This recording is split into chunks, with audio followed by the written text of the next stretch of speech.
Hola, ¿cómo están? Nos volvemos a encontrar, esta vez para trabajar el cuidado de enfermería al sujeto con insuficiencia cardíaca. Las responsables de dar estas clases, de orientarlos, somos la licenciada Luciana Pérez y quien les habla, Mónica Pipino. En esta primera parte, como lo indica la placa, lo que vamos a hacer es trabajar todos los aspectos que tienen que ver con los signos, las definiciones, los conceptos, los signos, los síntomas, la fisiopatología, el tratamiento.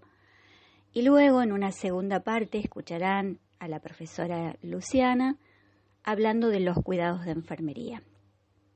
La recomendación, la misma que le venimos haciendo hasta ahora.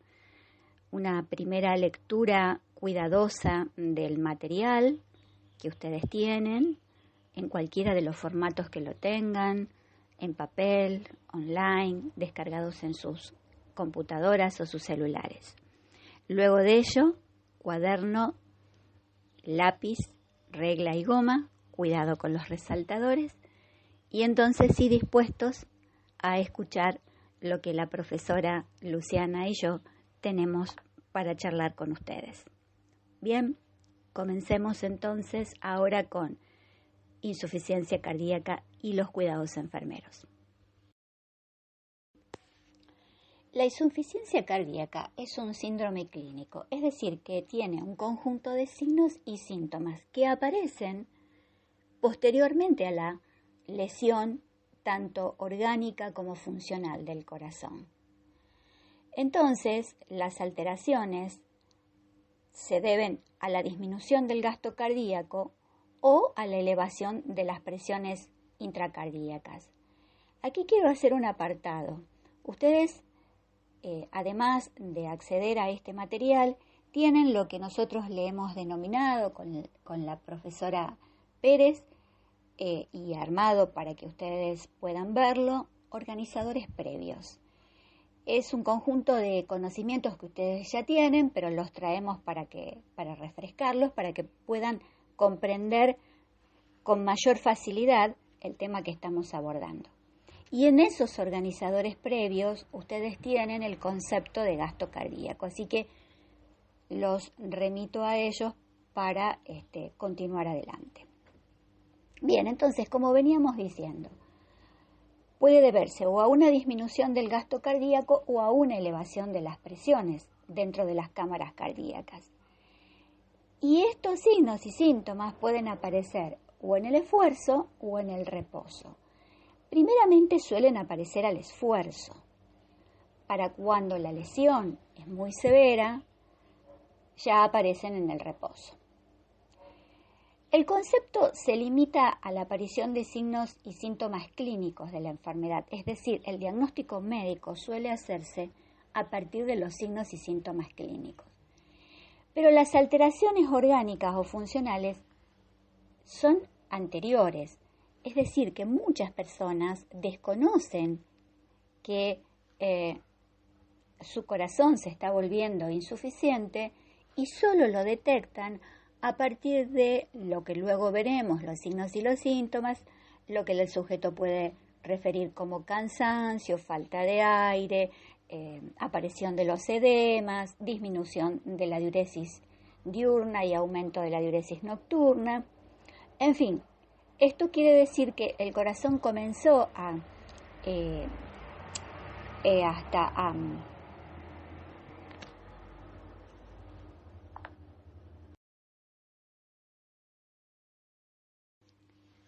Ahora veremos la clasificación de la insuficiencia cardíaca. Se divide en insuficiencia cardíaca derecha e insuficiencia cardíaca izquierda. Con respecto a la insuficiencia cardíaca derecha, las causas de por qué se producen son variadas. Incluyen miocardiopatías primarias, infarto, isquemia del ventrículo derecho, situaciones de sobrecarga de volumen asociadas a cardiopatías congénitas, a valvulopatías. En fin, son variadas las causas por las cuales se produce la insuficiencia cardíaca derecha. La función del ventrículo derecho depende del retorno venoso es decir, de la poscarga, de la presión de la arteria pulmonar, la complacencia pericárdica y de la contracción de su pared libre y del septum interventricular. Los signos y los síntomas de la insuficiencia cardíaca derecha aguda se caracterizan por hipotensión, frialdad, cianosis, diaforesis, hipoxemia y taquicardia. Puede existir aumento de la presión yugular, tercer ruido derecho, soplo de regurgitación en la válvula tricuspidia, una hepatomegalia dolorosa, es decir, un aumento del tamaño del hígado, reflujo hepatoyugular, ascitis, edema periférico, es muy frecuente en la insuficiencia cardíaca derecha crónica, pudiendo manifestarse también en la aguda. Una especial mención merece la disfunción renal y hepática y gastrointestinal.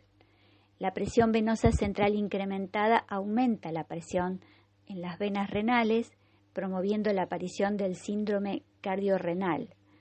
De igual forma, la combinación de congestión e hipoperfusión hepática produce elevación de bilirrubina y de fosfatasa alcalina. Aumenta la prolongación del tiempo parcial de la tromboplastina. Las transaminasas suelen elevarse, más bien en los casos de insuficiencia cardíaca derecha aguda. El cuadro clínico sostenido puede degenerar en cirrosis. El tracto gastrointestinal se altera por mecanismo similar, produciendo mala absorción y desnutrición. La insuficiencia ventricular izquierda aparece generalmente en cardiopatías isquémicas como la hipertensión arterial, ustedes tienen un material al respecto, la insuficiencia mitral, la insuficiencia aórtica, la estenosis aórtica, varias formas de miocardiopatías, cardiopatías congénitas, como por ejemplo la comunicación interventricular. Los signos y síntomas más frecuentes son la disnea y la fatiga debido al aumento de las presiones en las venas pulmonares y disminución del gasto cardíaco en reposo o la incapacidad para aumentar el gasto cardíaco durante el esfuerzo. La disnea suele presentarse durante el ejercicio y se alivia cuando el sujeto se encuentra en reposo. A medida que la insuficiencia cardíaca empeora, la disnea comienza a presentarse durante el reposo y también durante la noche, y el sujeto en ocasiones experimenta tos nocturna. También la disnea pasa a manifestarse de inmediato o de a poco después de adoptar el decúbito supino y se alivia rápidamente al incorporarse. Esto se llama ortopnea. En la disnea paroxística nocturna, el sujeto se despierta debido a la sensación de falta de aire varias horas después de haberse acostado y solo se recupera tras permanecer sentado durante 15 a 20 minutos. En la insuficiencia cardíaca grave puede detectarse un patrón respiratorio periódico cíclico, respiración Cheyne-Stokes, ustedes ya esto lo han visto en semiología en primer año, que se caracteriza por un aumento de la frecuencia respiratoria durante un periodo breve de hipernea, seguido por un lapso corto de ausencia de respiración, apnea, tanto durante el día como durante la noche. La fase hiperneica súbita puede despertar al sujeto. La respiración Cheyne-Stokes difiere de la disnea paroxística nocturna en que la fase hiperneica es corta, dura solamente entre 10 a 15 segundos, pero el ciclo se repite regularmente y dura de 30 segundos a 2 minutos. La disnea paroxística nocturna se asocia con congestión pulmonar, mientras que la respiración Cheyne-Stokes se asocia con una disminución del gasto cardíaco. Los trastornos respiratorios relacionados con el sueño, como son la apnea de sueño, son frecuentes durante la insuficiencia cardíaca y puede agravar el cuadro. La disminución significativa del flujo sanguíneo cerebral y la hipoxemia pueden provocar irritabilidad crónica y afectar también el estado mental de la persona.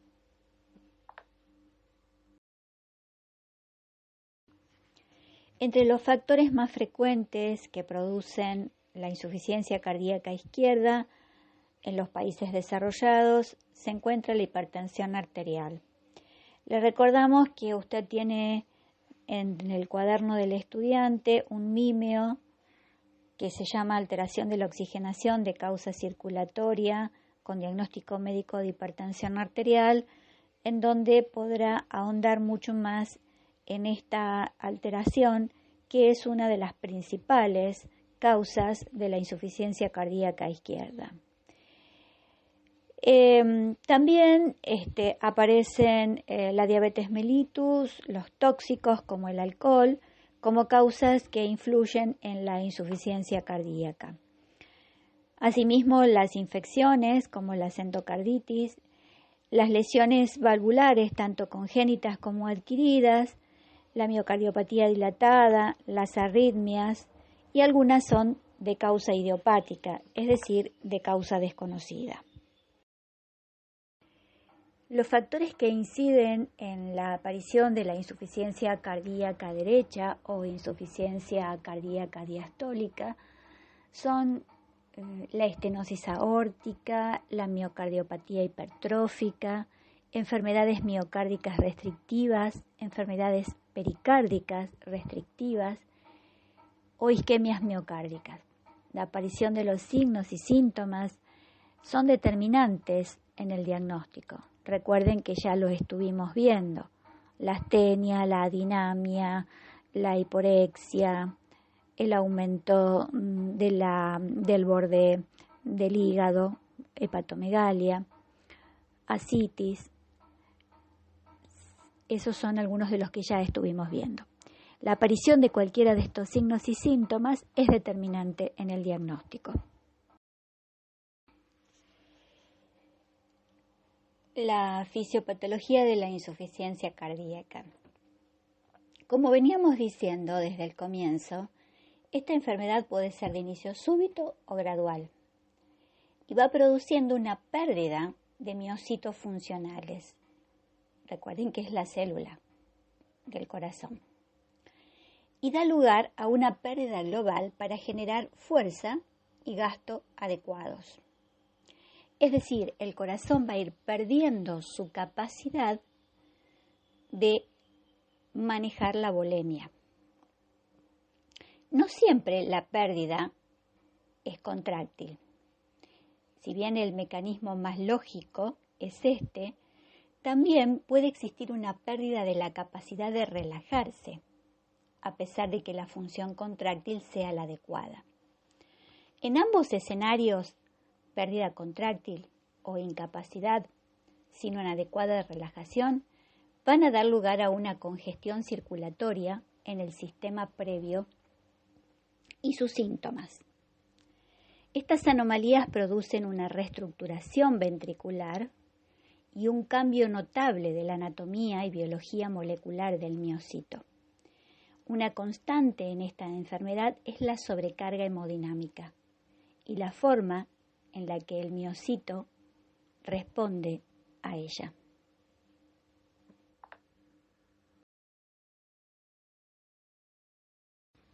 Ahora vamos a ver cómo la sobrecarga de presión y la sobrecarga de volumen alteran al miocito. Cuando existe una sobrecarga de presión, da origen a una adición de sarcómero en paralelo y un aumento del área transversal del miocito, con un aumento del espesor de la pared del ventrículo, lo cual reduce la cavidad ventricular. A este patrón se lo conoce como hipertrofia concéntrica o remodelado concéntrico. La función contráctil puede estar conservada, aunque el sujeto puede presentar síntomas y signos clínicos de insuficiencia cardíaca por trastornos en el llenado ventricular, es decir, trastornos de la relajación. La sobrecarga de volumen provoca un aumento de la longitud del miocito con adición de sarcómeros en serie para generar dilatación de la cavidad ventricular. A este patrón se lo denomina hipertrofia excéntrica o remodelado excéntrico. Se acompaña por lo general de una pérdida de la función contráctil que origina una fracción de expulsión reducida y, en consecuencia, insuficiencia cardíaca. Por supuesto que esto genera una serie de mecanismos compensadores que se activan en estas condiciones con la intención de mantener un gasto cardíaco adecuado. Uno de ellos es la activación del sistema nervioso adrenérgico y el otro el sistema renina-angiotensina-aldosterona. Estos dos mecanismos, cuando se activan, lo que intentan es retener sodio y agua, aumentando la contractibilidad y mejorando el gasto cardíaco y por lo tanto la perfusión a todo el sistema con una vasoconstricción periférica. Con la reducción del gasto cardíaco ocurre una mayor secreción de noradrenalina. Este aumento de la concentración genera una mayor contractibilidad y aumenta la frecuencia cardíaca para mejorar el gasto cardíaco. Sin embargo, estos efectos exigen un aumento del consumo de oxígeno del miocardio, es decir, un aumento del metabolismo de oxígeno del miocardio y por lo tanto un mayor grado de isquemia miocárdica. Asimismo, este estado puede predisponer a la aparición de arritmias ventriculares malignas, en particular la taquicardia o la fibrilación ventricular.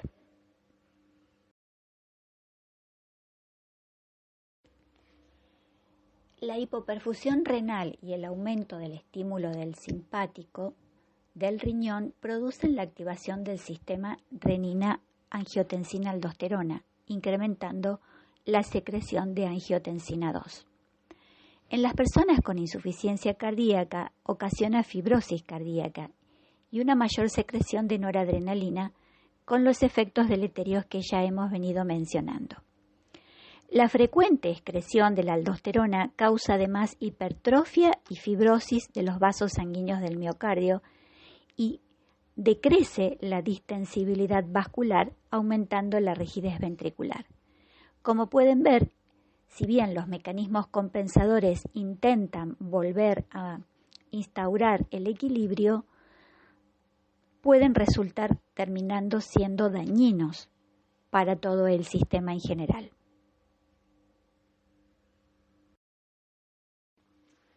Con respecto a la forma en que se diagnostica esta entidad clínica, tenemos un primer aspecto que es el clínico, que es importante de determinar la capacidad funcional del esfuerzo.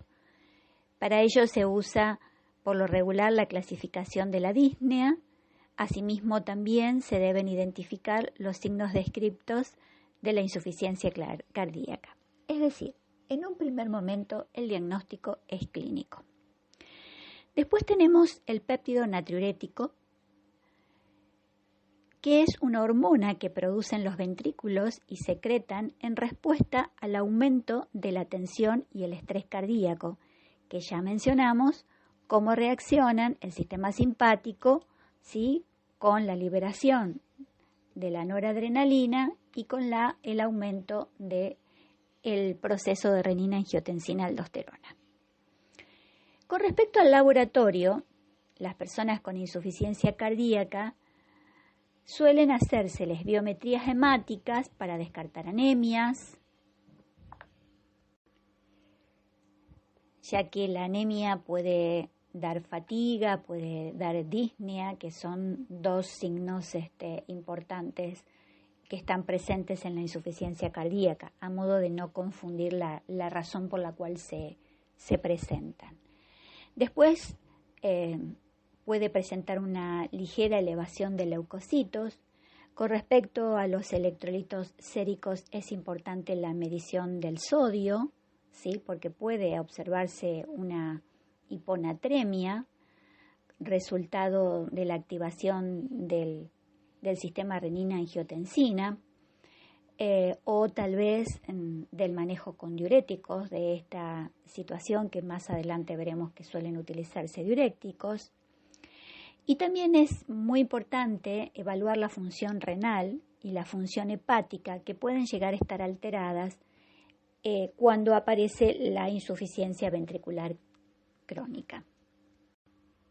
Con respecto a la electrocardiografía, pueden mostrar alteraciones previas, como puede ser un infarto, por ejemplo, que es una de las causas de la insuficiencia cardíaca. Además, puede haber un bloqueo de rama, puede haber fibrilación auricular. En fin, el trazo electrocardiográfico en general muestra alteraciones previas en la conducción eléctrica que han llevado a la situación actual de insuficiencia cardíaca. El estudio radiográfico también es de utilidad y sobre todo el ecocardiograma.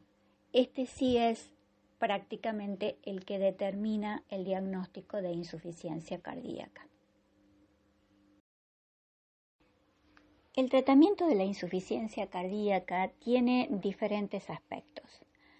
Algunos tienen que ver con los estilos de vida, aumentar las actividades aeróbicas como las caminatas, siempre y cuando ajustado a la tolerancia, fundamentalmente a la no aparición de disnea. Otro aspecto importante es la dieta, con una restricción muy importante respecto del sodio y los alimentos que lo contienen.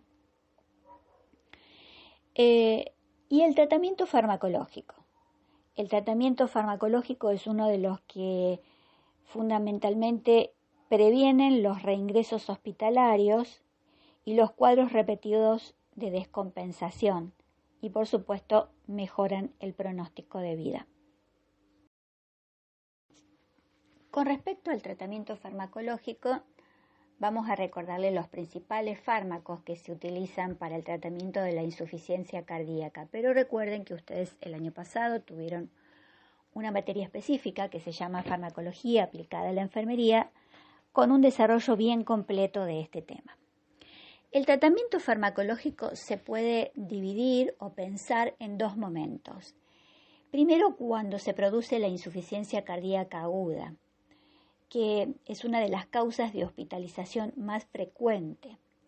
En ese momento el enfoque terapéutico tiene como objetivo mejorar los signos, los síntomas y sobre todo corregir la sobrecarga de volumen y mejorar la hemodinamia.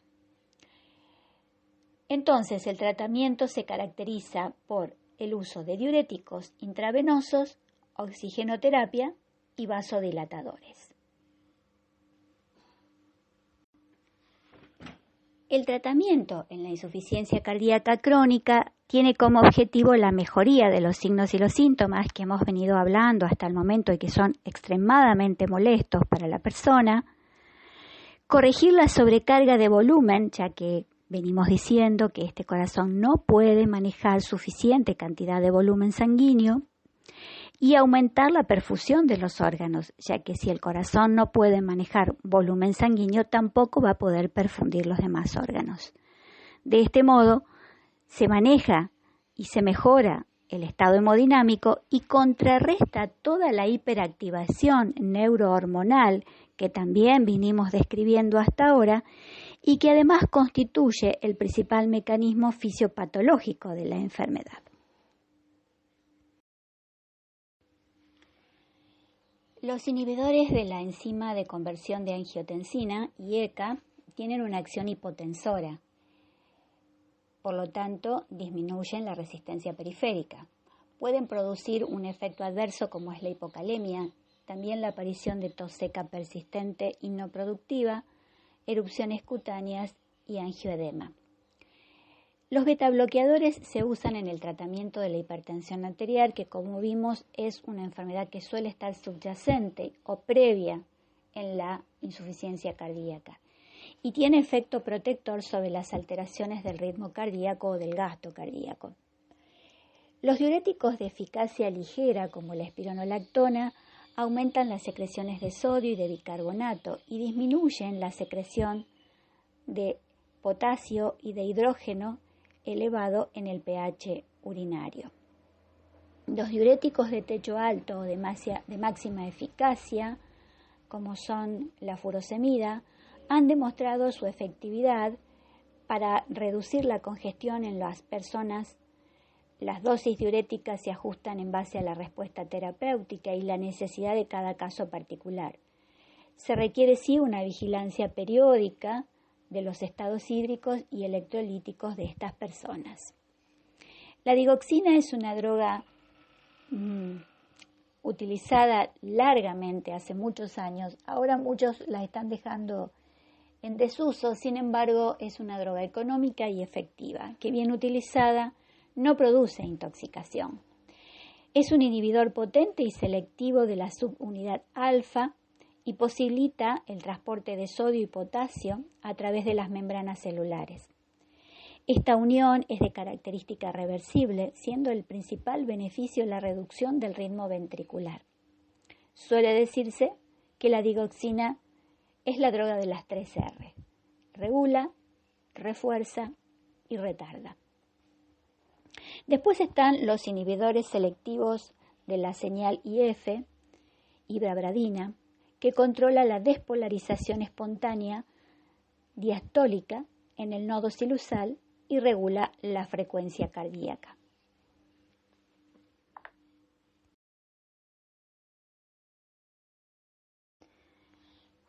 Con respecto a los tratamientos invasivos, el más importante es el desfibrilador automático implantable.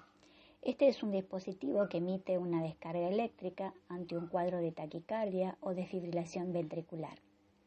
Este dispositivo cuenta con la capacidad de emitir estímulos de marcapaso ante un cuadro de bradicardia extrema, sobre todo al cardiovertir la taquiarritmia, que habíamos hablado que eran uno de los problemas potenciales presentes en la insuficiencia cardíaca.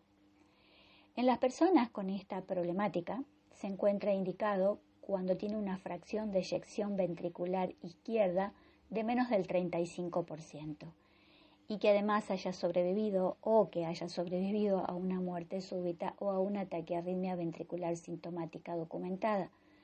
Recuerden que habíamos hablado de las arritmias como uno de los problemas más serios que se producen en las personas con insuficiencia cardíaca. Hemos llegado al final de esta primera parte. En la próxima placa ustedes van a ver algunos enlaces que le hemos dejado para que ustedes puedan ver en forma animada todo esto que vinimos charlando en este momento, hasta este momento. La bibliografía es la de la cátedra. Ustedes pueden tomar el Mimio, Cuidado enfermero al sujeto con insuficiencia cardíaca, de autoría de la profesora Vítola, de la profesora Pérez, Hernández y Cuatrín, que es de donde ha sido tomado todo lo que hemos estado compartiendo juntos hasta este momento. Bien, ahora sí los invito a pasar a la segunda parte, en donde la profesora Pérez hablará concretamente de los cuidados de enfermería.